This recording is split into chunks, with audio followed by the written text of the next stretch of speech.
Well, thank you for talking with me. I'm really excited to talk with you guys today because I saw your comment in a blog post a while back, and I thought I really want to talk to you because it sounds like you have had some pretty major shifts in your life.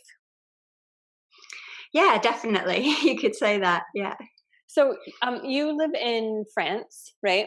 that's right. Yeah. Okay, and I want to talk a little bit about that as far as getting ingredients and stuff. But first, just why don't you just kind of give me a recap of your story, just kind of what you wrote on the blog post, just to get everybody an idea of where you're coming from. Yeah, absolutely. So we were definitely not vegetarian, and hadn't ever sort of really thought about becoming vegetarian, I don't think. And some years ago, I went to Singapore for work, and a doctor was almost evangelical about not eating meat. And he actually pointed me towards Dr. Greger's book, How Not to Die. And so when I came back, because Jules had been diagnosed with diabetes some years before, I said, hey, let's give that a go. And so for a few weeks, we cut out meat. And then Jules happened to have his next set of blood results, and they really weren't very different, were they? And that kind of demotivated us a bit. So so we didn't do anything about it. Jules's diabetes got steadily worse and worse. He went from pills twice a day to 3 times a day. And then he had to have pills for high blood pressure. And then it got to the point early in 2019 where he was referred to a liver specialist because his liver enzymes, one in particular, had been steadily increasing over the last few years. So he went to see the liver specialist, and they did a FibroScan, and that showed that his liver was in pretty bad shape. His reading was 12, which was very high. And so they said that he would have to go away to try to lose some weight and do some more exercise and come back in a year. And that if it hadn't improved, if it hadn't got to below 8, I think it was, then they would have to do a liver biopsy. So things had sort of started to get really serious. They were talking about putting him on a statin, but we still sort of didn't really manage to get on top of things. What with kids and work, and I was traveling all the time. And then a colleague suggested watching the Game Changers program. So I came home from that particular trip and said to Jules, "Hey, let's watch this Game Changers thing." She says it's really great, and we watched it, and then Jules just was immediately taken by it, weren't you? Yeah, I just said, let's give it a go. Yeah, literally from one day to the next. Yeah. Sort of blown away by it. Yeah. I thought, well, it's got to be worth trying it, see what happens.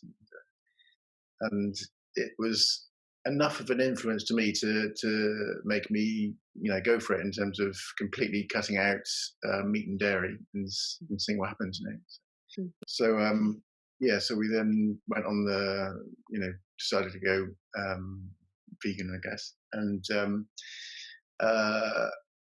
that was then leading up to Christmas, and we had a fantastic Christmas. Then I had to go back to the doctor in January. Post-Christmas blood test, which had always previously been really bad. Right. And the results were amazing. Just within that, including the fact it was Christmas, and therefore I wasn't exactly cutting back on anything apart from I wasn't having meat and dairy, but I was still enjoying Christmas and eating probably a bit too much food and having too much to drink and all the rest of it, like you normally do at Christmas. But the results were amazing. It was significantly better. And was it April coming up? I was going to have the next liver test, I think it was. No, April. Sorry, it was. It was February. So because we were a bit worried that although the liver test had improved, it wouldn't be enough for them to not do the liver biopsy, and so we around that time we found the Clean Food Dirty Girl website, and that kind of really changed our thinking, because we'd been doing this pretty blind up until then. So I'd found your website, and we'd sort of thought, right, okay, this is kind of direction, and actually doing this properly. And so we asked the doctor if she would repeat Jules's blood tests early, so normally every 3 months, but we asked if she would repeat them early so that we could see if it had improved, even though it wasn't very much time. Well, the main thing for me was that because there's such a huge improvement from the previous test in October, I was just really hopeful that that rate of change would be, carrying on, and therefore, if I had another test just before my visit to the hospital, it would be an improvement even more, which it was, which was really quite amazing, really. Yeah, so it had more than halved since that October blood result, and so then he went back to see the liver doctor, and they redid the scan, and they nearly fell over, didn't they? They couldn't believe it. They were completely astonished by the blood test results, and then I had to have the test where they put a Doppler thing, whatever it is. Yeah, the FibroScan. Which like punches like an air pressure thing onto your whatever it is onto your body, and takes the reading back. It actually came back quite low in terms of a normal person low, not just a diabetic person low. Yeah, I think they wanted below 8, and it was 3 or something, and they were absolutely astounded. Wow. Yeah, they couldn't believe it. And then he went to see the cardiologist, who also used to tell him off every year. Let's get roasted every year.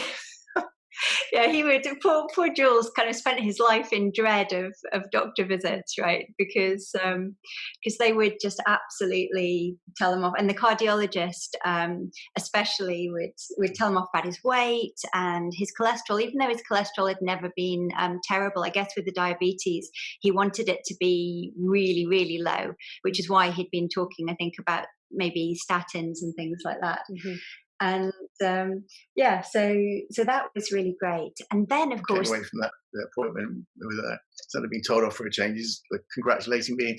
Yeah, how wonderful it was. I was like, yeah, it was amazing. And then, of course, the pandemic hit, and we were very worried, because they were talking about the increased risk with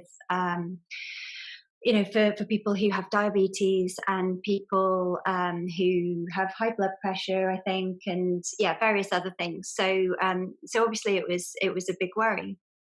So we were just so grateful that we had we'd found this way of eating, and specifically found the Clean Food Dirty Girl program and the meal plans and everything like that. And Jules in particular, we live in France, and the cheese here is phenomenal. And Jules is a massive cheeseaholic, aren't you? Used to be, yeah. Oh yeah, previously. So this was the idea that we could eat food that would feel like we'd really eaten, like we'd had something delicious, was a complete novelty. I think one of the things that we've found with the way of doing it now is that it's nice to have ideas given to you with instructions that are easy to follow. It's not easy. I mean, it's quite a lot of hard work, all the preparation and everything. And it was quite a shock at the start of that, thinking, oh my God, it's so much work. But at least you get the benefit out of it, of something that's delicious. And I have to honestly say that some of the food I've had has been the tastiest thing I've ever tasted prior to being vegan. Is astonishing. I really loved it. And that gives you the encouragement to carry on, even though it is quite a bit of work. And someone in the Facebook group said that yes, it's a commitment, but you're medicating yourself. You're nourishing your body, and you're treating yourself with the plants, and so you invest the time, and then you get the results. And I think that to go into this situation where he would have been at particularly increased risk, and I think, as I said on the blog last week, or week and a half, 2 weeks ago, actually got off his diabetes medication completely. Wow. Wow, Yeah. congratulations. That's amazing. Yeah, it's phenomenal. He's halved his blood pressure Yeah. medication. The doctor doesn't know yet, But yeah, he's, you know, we're monitoring everything very, very carefully. I'm a doctor as well, and Mm. so everything's sort of being very, very closely monitored. But the results look really great. So you had tried this once before and you decided, okay, we're going to take the meat and dairy out, or the meat out, and just sort of extracting that, but not compensating, sort of, right? And that didn't really work. So how were you hesitant about going into this because you were used to cheese and meat, and I'm assuming that you've eaten like this for a long time. Were you nervous about doing this? I mean, how big of a change was this for you, sort of like emotionally? to be honest with you, the game changer was all it took, Mm. because I just thought, well, I mean, I'd lacked motivation for lots of things, including trying to lose weight, and it was just such a massive motivator that I just thought, well, you've got to give it a go.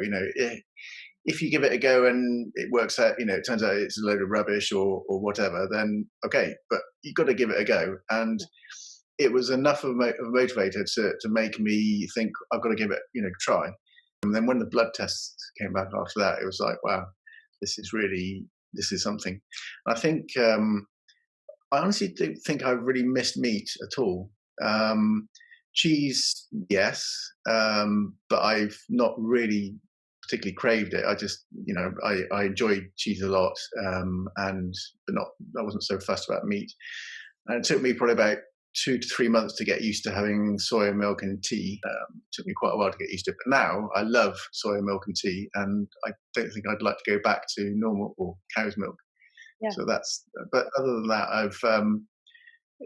I have no real cravings, and now I don't even have, the thought of eating meat is now kind of repulsive in a way. It just, I don't have that feeling of, I'd love to go and have a burger from, wherever it might be, and it doesn't appeal to me anymore. So. Yeah. Isn't that amazing how things can just change? Like your body can adapt to like the soy milk in your tea, and you thought that it would be this really hard process, but all of a sudden now you kind of enjoy it.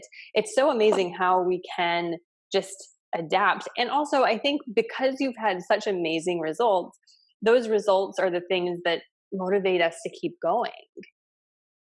Right. So Absolutely. it's a pretty big motivator to stay on track, especially if the food tastes good. And it's really important. I'm glad you hit on that, because it is really important that the food tastes good, because guess what? We have to eat every day.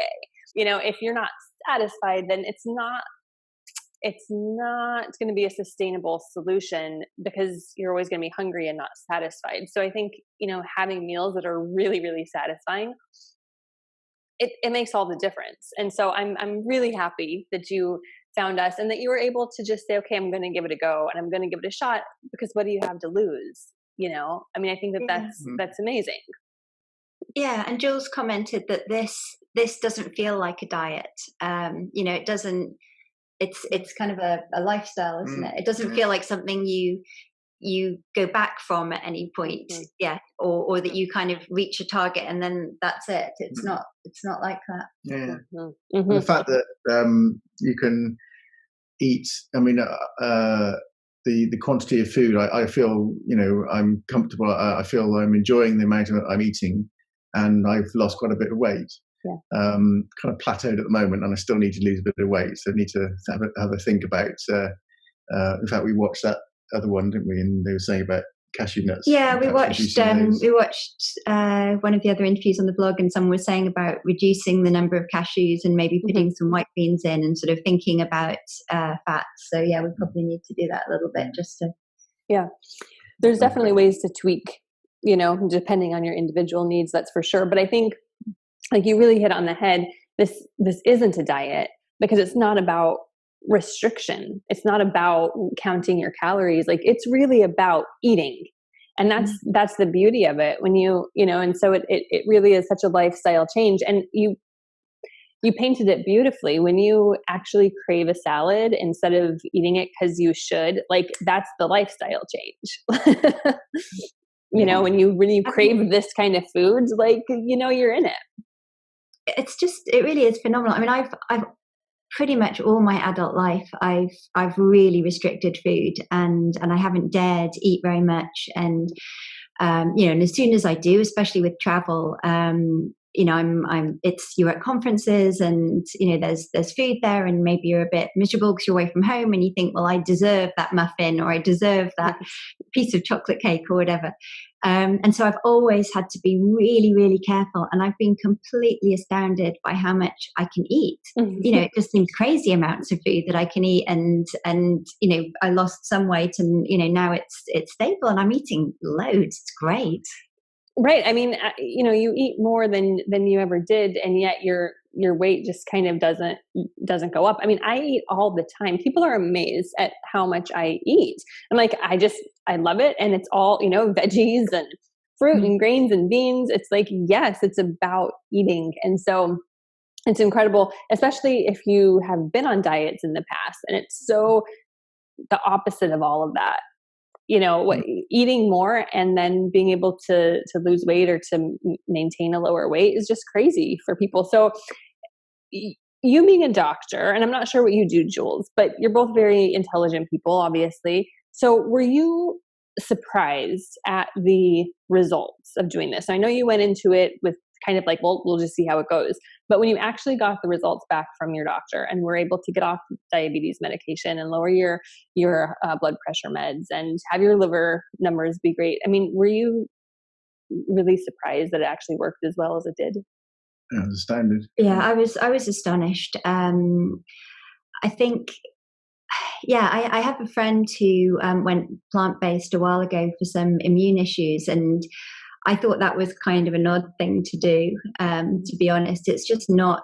It's not something that that I'd ever really thought about. And at medical school, I know this has been discussed a number of times. I mean, to be fair, we were taught nutrition. I mean, there wasn't no nutrition, but there wasn't this idea of. It was more like how to balance nutrition in settings of illness, really, more than how could you actually use nutrition to live more healthily. And one of the things that I appreciate massively about the website and the group is the focus on evidence. I mean, that to me is crucial. You know, you have to have evidence for what you're doing, and so that was very reassuring. I thought things could hopefully improve, and I thought that his weight would probably improve, but I honestly didn't think he would get off his diabetes medications. No, and I don't think you know, our doctor has been really surprised by the progress, because in France, I think the whole vegetarian plant-based thing is much newer than it is in the States, certainly, and even the UK to some extent, but a bit less. So yeah, it's a really new idea. So I'm excited to share these results, you know, the latest things with our doctor, and sort of hopefully persuade her that this is something that she could maybe talk about with patients, or look into a little bit. Yeah. Because I think the best way to convince somebody is for them to see the results. And she's seen Jules for years, and she's seen, you know, things weren't getting better, and they weren't getting better, and she was giving the advice, and you know, then he would come back the next time, and you know, sometimes his weight would have gone down a bit, sometimes it would have gone up a bit, but generally things were just overall we're getting worse and worse and worse. And I think if we had carried on that route and then got to this pandemic situation, and you know, we also stopped drinking in January. Oh, and nice. I'm really grateful for that as well, because to be honest, I think this would have been a bad period for that. Well, congratulations. Thank you. Yeah, I think I mean, for me, the biggest shock was the speed of change for the liver results. That's the biggest. I think I guess because of that experience, I've been less sort of surprised, should we say, about the diabetics, because it gave me this feeling that, wow, this is amazing, and what next can happen. It's like the second thing to happen was the diabetes, coming off the medication. But I'd already gone through a massive surprise with the liver, and that one was the one that just it's a speed. I just couldn't get over the fact that could happen in the space of 1.5 months. Yeah, it had gone fast. from being really bad results to being okay results, to then the next month being really good results. And I was just like, whoa, this is amazing. So yeah, that's the biggest one for me, I think. Yeah, and it is hugely motivating. I think that last time when we we went about this completely the wrong way and literally just cut out meat and didn't sort of do any proper looking into this really, or cut out dairy or anything like that. And then I probably ate more cheese to compensate. Yeah, you probably did. And then sort of having the blood test 3 weeks later, and admittedly, 3 weeks wasn't really probably going to be enough to get a proper look at it. But I think if they'd been slightly better, that might have led him to keep going. But yeah, they really weren't, and that was difficult to see. And I know sometimes people have that experience where it doesn't get better straight away, and I think that is hard to sort of push through. So I think it was great that it did go that way for him. Yeah, really. So how do you feel now about going to the doctor, Jules? I'm quite looking forward to it. I'm quite looking forward to the next visit, because not only have I lost weight, I can then explain that I've come off the medication and we've been monitoring it, to make sure that it's safely coming off. Mm-hmm. I've halved my high blood pressure medication as well, and we're monitoring that. Also, I'm exercising now. Where that's another thing which is quite interesting, actually, the exercise. Because before, I mean, I don't enjoy exercise. Even now, I don't really enjoy exercise. But the difference now I find is that whereas before I was instantly tired and sort of completely lost any enthusiasm and motivation, because I just felt, that I wasn't in the right frame of mind or whatever it might be. I don't know. Whereas now it just seems like something I need to do, but I don't feel tired. I don't feel exhausted or that my body isn't right for this. Yeah, it's almost like the body just sort of, the body wants to work.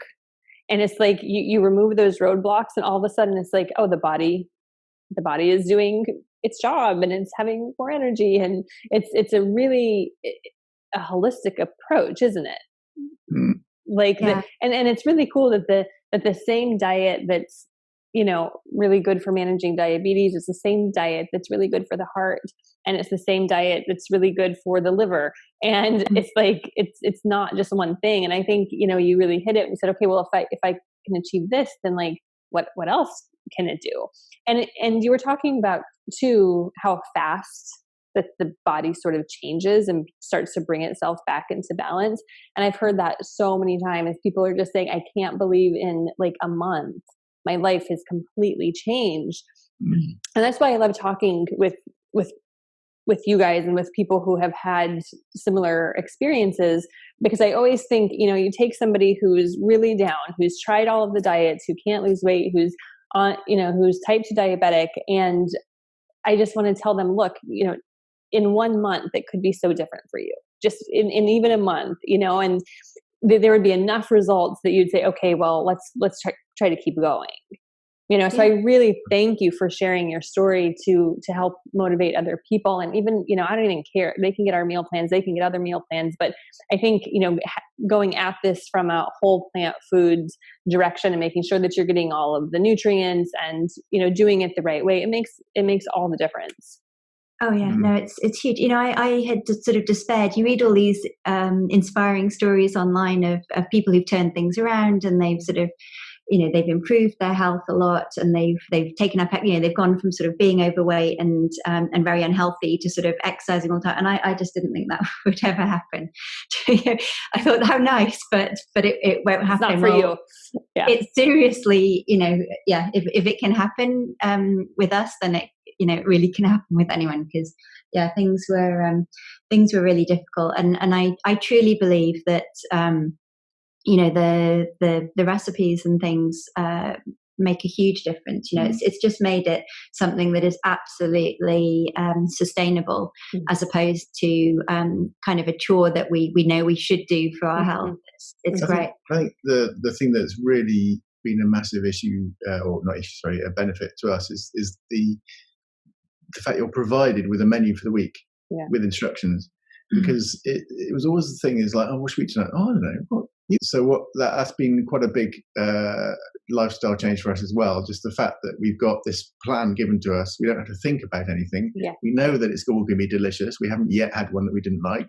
So, it means that we've got this menu. We've got the shopping list. We've got everything there. On the weekend, we'll do the batching. In the week, we do the rest of the cooking. It's great. It's really made a huge difference. And the other thing is worrying about the balance of the nutrition, because being not very experienced with this and being very busy, I would have been quite worried about sort of launching into this to this extent for a long time without that sort of reassurance that that is being looked into and taken care of. So that's really helpful too. Yeah. I mean, I think there's a lot to be said for just freeing up that space in your brain. Like, we have so much to do. We have so much to worry about and to think about, and trying to decide what we have to eat now. What are we going to do? It's like, it does free up more than I think people realize when they have just a plan in front of them and they don't have to think about that. I've heard that a lot, and I can see. I mean, even for myself, because I follow the meal plans. I mean. And I'm really thankful for them too, because it's when we're busy at the end of the day, the last thing we want to do is like not only cook dinner, but think about it. So, and sort of when you go shopping, and especially now, again, especially now more than ever, you try and go out and shop as little as possible. We try and do it all in once a week shops. And sort of actually sitting down, and I've tried this before, sort of sitting down and trying to come up with meals for an entire week, and then write all the recipes down, and then write all the ingredients down, and work out what you've got and what you haven't got. And that whole process is exhausting. so it's great. Leave it to us. We got that one. Yeah, thank you. So, are you finding it? Is there any challenges? Well, first, where are you in France? We're in the southwest, near Toulouse. Okay. So do you have any challenges finding ingredients from the meal plans? Some things, but not. Most things are fine. There are a few ingredients we've managed to find in the international section of some of the bigger supermarkets. But there's been there's things like, I don't know, I think. Well, here you kind of have three types of beans. You have black ones, red ones, or white ones. So I get bean envy. When everyone's talking about Rancho Gordo and these pinto beans, I've yet to see a pinto bean. I dream about pinto beans. So there's a lot of So I mean, I'm sure in Paris, I'm sure you can get all of these things, and I'm sure there are specialty shops in the city. We live out in the countryside. I'm sure there are shops in the city if you sort of went to lengths that you could find them. I don't know how to pronounce it, but the ume plum vinegar. You did it beautifully. Oh, thanks. That's how I do it anyway. That's how I say it anyway. I could be wrong. That we haven't managed. Coconut aminos, and I ordered those on Amazon. Okay, so that works. Yeah.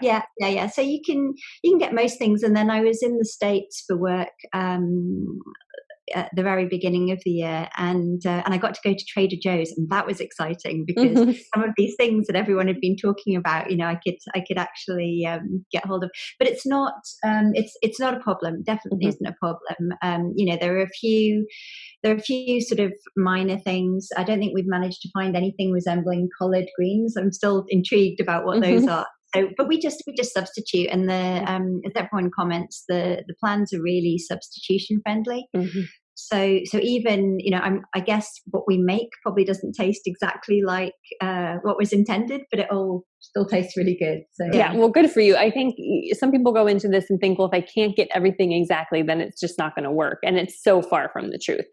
And especially now, and we're seeing that. I mean, I live on Maui in Hawaii, and we can't get a lot of things here. So it's like I knew that if I could make this food taste yummy with what I can, with what I can get here, then anybody can really do it. It just takes getting a little bit creative. Yeah. And so how are your kids, you mentioned that your kids love some of the meals. Are they kind of doing this with you, or are you cooking, are they having separate meals and sometimes they're eating like this, or how does that work? They so before they were when they were at school, school provides lunches, and there is no option to take your own lunch in, or I think it's complicated. In special circumstances they can, but it's quite complicated.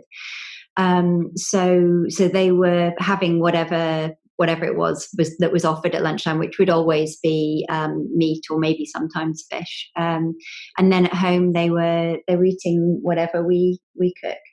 And then now they eat mostly the meal plans.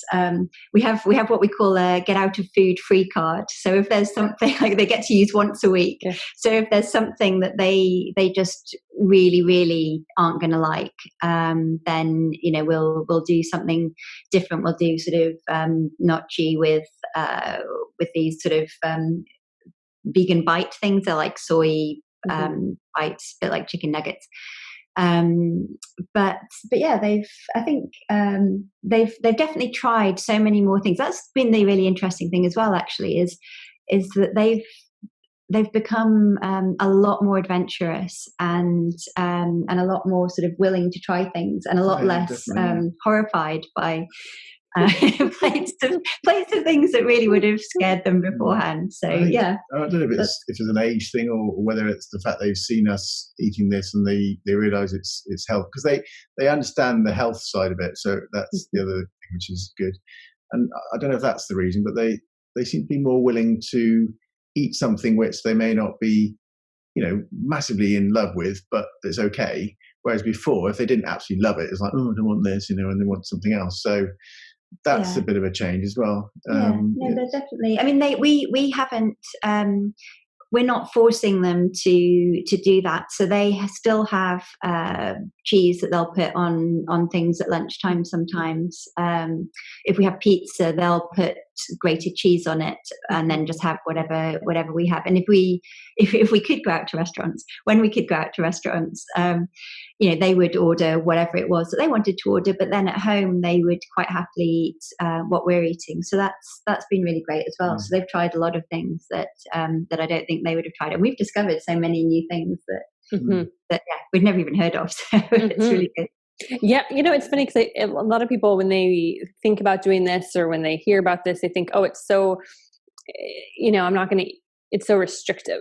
And it's like the opposite is really true, because the amount, the different types of foods, like it actually expands, and you end up eating a way more diverse, diet than the standard sort of fish and chicken, or, a few proteins with maybe the standard vegetables. So that's cool. And how nice for your kids to be able to watch, to see you guys get really healthy, and to see dad get off his medication. And, that's such a, I mean, just, I see my parents, they're in their 70s and they're really healthy and they eat a plant-based diet. And it is really a gift to, like, I'm so happy that they eat like this, because they're taking care of themselves. So it's tremendous. Yeah, no, it's been really really great, and they really have sort of tried, and I think it is good. And I was showing my daughter some of Jules's blood results, and sort of saying, look, this is what's happened, and this is why this is so important. And they understand that at this particular time, being healthy and doing the right thing is even more important. So it couldn't have come at a better time. I think the other thing that's quite interesting as well is that you get a new recipe for each night for the whole, every week.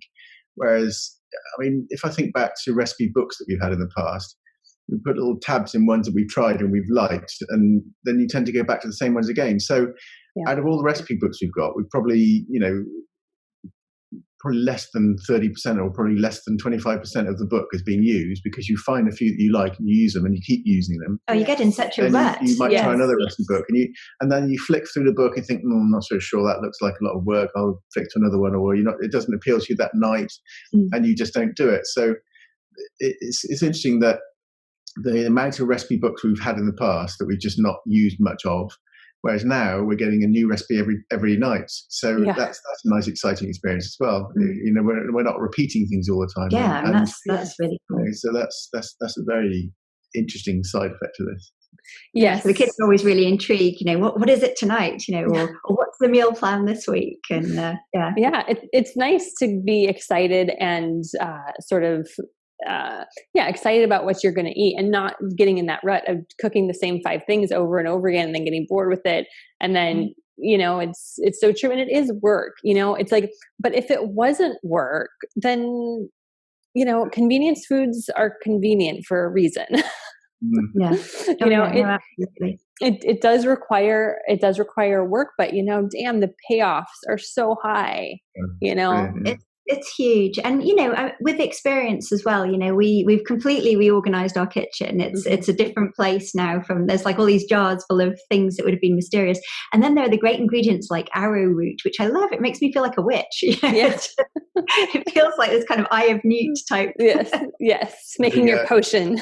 Yeah, it's fabulous. And so and also before we started on this, or around the starting point, that I went to IKEA. We have IKEA in America. Yeah. And bought a whole load of small, I guess you call them pudding bowls, but little small bowls, dishes. Batching that we use for batching. About 15 of them or so. So I thought, when you look at the the TV programs when the chefs are doing stuff, everything's always there in front of them, the little bowls ready to just pop in the thing, and it all looks so easy. And I thought, these little bowls would be great. We're chopping something up, and then we need it for part of the recipe to put it in a bowl. And it makes it a big difference, actually, because you've got everything nicely laid out, easy to go in the dishwasher afterwards. So that's been a good little thing to do as well. And I think the time thing, and the level of work, it is time, but I think when you add up all of the sort of not having to think about what to eat, and not having to sort of sit there and work out a grocery list, and then and sort of having everything kind of thought out for you, I think, and the fact that you can generally reuse things for leftovers during the week, and or just whip up a quick creamy sauce to put with other things. I think, and it gets easier as you get more used to it. It definitely does, yeah, totally. I guess we're new chefs in the context of plant-based, and learning all the different things to what to do and how to cook. But the more you do it, the easier it gets, because you get used to the techniques, and things become a bit quicker. So that's the other thing we've noticed. Yeah, I mean, the first time that I read that you would saute stuff without oil, I was like, no, so I read on the Facebook group, and I said, what is this? Saute the mushrooms without oil. I was like, that's crazy. That's just crazy talk. And they're like, no, watch Molly's video. And I was like, oh. It's magic. Yeah, it's like it is magic. And then I showed my mother, and then she had to go and buy one of those pots. And so now we're all kind of busily so now I don't get freaked out when I see a recipe that says saute something without oil. Yes, it works. I mean, I used to think that it was crazy, because I used to use all kinds of oil, and I didn't really trust it, but I was like, I'm just going to try it. And I was amazed that I was like, I don't even know that I'm not cooking with oil anymore. No, and you're so right about the it's. I just assumed that olive oil was essential. Well, we always cook with olive oil, and you kind of think olive oil is healthy, which now I understand is less the case, and that it was like an essential part of the process in terms of flavor. And when you said that that actually it didn't make any difference, that wasn't what created the lovely flavor. It was like, okay. Yes, it's like it's a paradigm shift, and that's part of the lifestyle change too. It's like not only eating this way, but learning about this way of eating, and getting into your kitchen and getting excited about prepping little bowls of food. It's also it's not it's about food, and it's not about food, and it's about so much more, and it's about getting off your medication, and it's just a huge paradigm shift to what most people are used to. So I'm just thrilled for you both, and congratulations on your health, Jules. And I would love an update when you get to the doctor. Whenever you can go to the doctor, I would love it if you emailed us, and we could put an update on the blog post when we add this. Yeah, no, that would be great. I mean, I'm sure she'll be a bit sort of shocked, and we would never recommend that anyone sort of change their medication without their doctor. But given that I'm able to check his blood sugars all the time, it's it was possible. So I think she'll be really surprised, definitely. Yeah. Yeah, awesome. Well, thank you so much for your time and for sharing your story, and just all my best to you. And just congratulations. And thank you so much to you and your team. They're doing an amazing job. It's phenomenal, and we really appreciate how hard that everyone's worked in the current situation to sort of bring new innovations that have made things even easier. So fantastic job, and thank you so much. Awesome. Yep, it's our pleasure, and I will extend that to them. I agree. They're an awesome team of very talented women, and we're so happy. I mean, and this is why we do it. Stories like this keeps us going, and this is exactly why we do what we do. So thank you for that, and it just gives us fuel to keep going. So, brilliant. Please keep going. Thank you, Molly. Okay. Good night. Bye. Bye.